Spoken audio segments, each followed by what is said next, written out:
राम राम। भगवान जगन्नाथ की नगरी में एक भक्तिन हुई जिसका नाम था कर्माबाई। कर्माबाई भगवान जगन्नाथ का जो विग्रह उनके घर पे रखा हुआ था उससे बालकों की तरह बात करती थी। उनसे रोज पूछती, क्या खाओगे प्रभु, क्या खिलाऊं। उसने सोचा कि कई दिन हो गए भगवान को मैं रोज फल फूल का भोग लगाती हूं, आज भगवान को कुछ अलग बना के खिलाऊं। कर्माबाई ने खिचड़ी बनाई, भगवान के आगे रखी कि हे जगन्नाथ, आकर खिचड़ी ग्रहण करो। आप उसका प्यार देखिए, उसका भाव देखिए। भगवान जगन्नाथ वो खिचड़ी खाने आ गए। खिचड़ी खाई और बोले, माँ तूने बहुत स्वाद खिचड़ी बनाई है, मुझे बहुत अच्छी लगी है। आज के बाद सबसे पहले सुबह सुबह मेरे लिए खिचड़ी बनाना, मैं रोज खाने आया करूंगा। अब कर्माबाई का ये नियम बन गया। प्रातः उठते ही वो खिचड़ी बनाती, भगवान को बुलाती, भगवान ग्रहण करते और खाकर भाग जाते। उसे करते हुए कई दिन हो गए। एक दिन कर्माबाई के द्वारे एक साधु आया।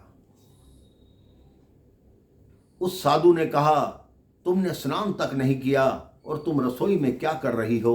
उसने कहा, मैं भगवान जगन्नाथ के लिए खिचड़ी बना रही। साधु ने कहा, तुम्हें अकल नहीं है, तुमको ये नहीं पता जब तक रसोई साफ ना की जाए, स्नान ध्यान ना किया जाए, तब तक भगवान के लिए भोग नहीं बनता। कर्माबाई ने कहा, ठीक है।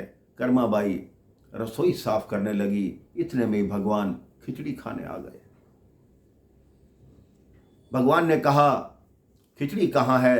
कर्माबाई ने कहा, अभी मैं रसोई साफ कर लूं, स्नान कर लूं, उसके बाद आपके लिए खिचड़ी बनाऊंगी। उन्हें रसोई साफ की, स्नान किया, भगवान के लिए खिचड़ी बनाई, भगवान के आगे रखी। भगवान को शीघ्रता थी, इतनी देर में जैसे ही थोड़ी सी खिचड़ी खाई और भगवान भाग गए। कर्माबाई ने कहा, क्या हुआ, आज खिचड़ी अच्छी नहीं बनी, जो भगवान ने पूरी नहीं खाई। वहां भगवान को सब समझ आ गया कि एक साधु आया हुआ है, उसने ही सारा ये काम किया है कि कर्माबाई नहाने चली गई और रसोई में साफ करने लगी। जैसे ही पंडित जी ने भगवान जगन्नाथ के सवेरे कपाट खोले तो भगवान के मुंह पर पूरी खिचड़ी लगी हुई थी। भगवान जगन्नाथ ने उस पंडित को कहा कि मैं रोज प्रातः कर्माबाई के यहाँ खिचड़ी खाने जाता हूँ, वहाँ एक साधु आया हुआ है, उस साधु को कहो तुम अपनी बुद्धि मत चलाओ, कर्माबाई जैसे मुझे पहले खिचड़ी खिलाती है उसे खिलाने दो, क्योंकि उसके हाथ की खिचड़ी मुझे बहुत अच्छी लगती है। उन पंडित जी ने जाके उस साधु को कहा। साधु कर्माबाई के चरणों में गिर गया कि देवी, तुमने पहले क्यों नहीं बताया कि भगवान जगन्नाथ तुम्हारे यहाँ रोज खिचड़ी खाने आते हैं। अब तुम जैसे पहले बनाती थी अपना वही नियम रखो, मेरा कहा हुआ कोई नियम मत मानो। कर्माबाई ने अगले दिन से वैसे ही खिचड़ी बनानी आरंभ कर दी। भगवान रोज खाने आने लगे।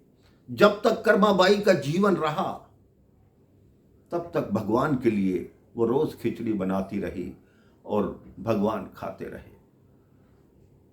एक दिन भगवान जगन्नाथ ने पंडित जी से कहा कि पंडित जी, कर्माबाई तो अब मेरे लोक में चली गई है, अब मुझे खिचड़ी कौन खिलाएगा।